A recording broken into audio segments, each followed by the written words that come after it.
everybody, this is Terry Stevenson of the BUILDERALL team, and in this video I'm going to show you how to upload a custom font as a personal font in your Cheetah website. So I'm in the Cheetah Builder here. If you come to the Page tab on the right hand side menu, come to Font, right at the top is Upload Your Font. Now, I've already uploaded a font family. In fact, it's this font here. So I'm going to show you how easy and quick it is. I'm going to upload for my H2 font family. I'm going to upload another font. You click here. I'm going to choose the file. And I know right where this font is located on my hard drive. So this time I'm going to choose the regular version of the same font. Select it.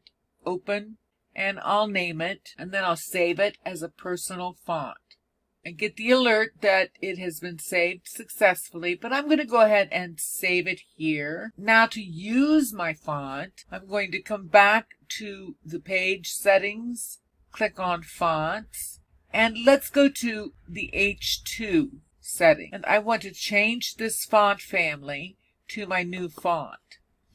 I can click the drop-down menu, and usually it'll put it at the bottom.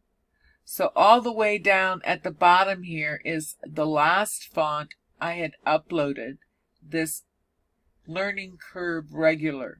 So I'm going to select it. And now my H2 headlines on this page are set to the regular size here. And of course, I can go ahead and I can set the other settings, like I can adjust the size, and of course I can adjust the color if I want. That's how easy it is to upload your custom font.